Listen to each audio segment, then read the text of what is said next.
La matière vivante, la nature a 92 éléments qu'on appelle les atomes. Notre corps a 95% de 4 atomes. Carbone, hydrogène, oxygène, azote, qui s'assemblent entre eux pour former des molécules. Il y a 2 grandes familles de molécules. Substances minérales, eau plus les sels minéraux. On est là.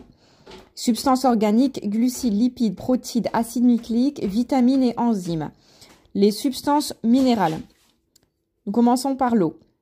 L'eau dans notre organisme, 70%, 60 à 80% selon les personnes.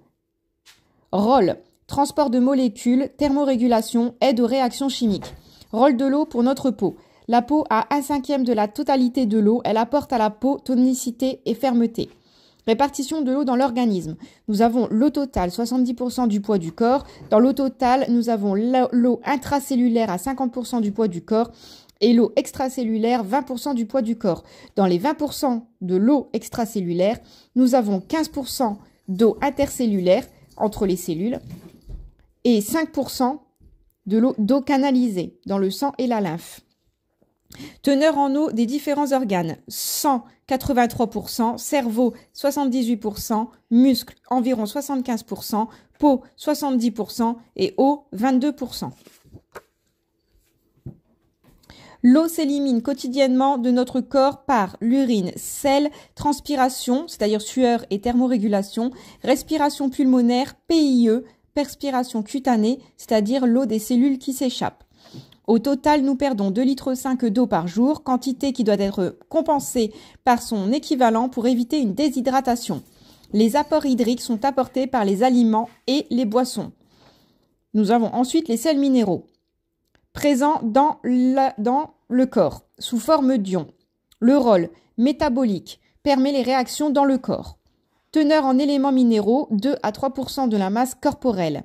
Exemple, calcium, Ca, constitution des os. Magnésium, Mg, constitution des tissus, contraction musculaire. Sodium, Na, maintient l'hydratation de l'organisme. Potassium, K, maintient de l'équilibre électrique des membranes cellulaires. Donc pour le bac, il faut en savoir quelques-uns, donc voilà. Grand 2, les substances organiques. Nous commençons par les glucides. C'est les sucres. Rôle, réserve d'énergie nécessaire au cerveau, plus cellules sanguines. Attention, consommer de trop, il se stocke dans les cellules adipeuses.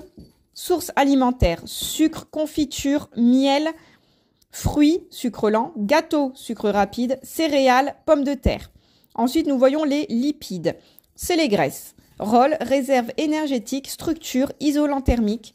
Le plus petit lipide simple s'appelle l'acide gras. Sources alimentaires, huile végétale, c'est-à-dire olive, noix par exemple, beurre, lait, viande, poisson, fromage. Ensuite, en C, nous voyons les protides, composants essentiels de la matière vivante permettant la réalisation des fonctions vitales de l'organisme. Son rôle métabolique, les protides sont la base d'acides aminés. 2 à 10 acides aminés, c'est des peptides. 10 à 100 acides aminés, polypeptides. Plus de 100 acides aminés, protéines. Sources alimentaires, viande, poisson, œufs, lentilles, etc. En D, nous voyons les acides nucléiques. Ils composent l'ADN qui se trouve dans le noyau des cellules et dans les mitochondries. Ils constituent le code génétique qui sert à fabriquer les protéines.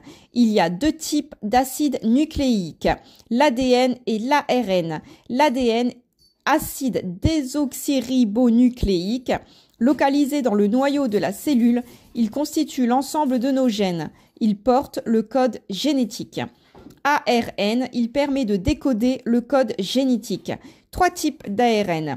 ARNM, ARN messager, ARNT, ARN transfert et ARNR, ARN ribosomal. Nous verrons les vitamines dans une prochaine vidéo.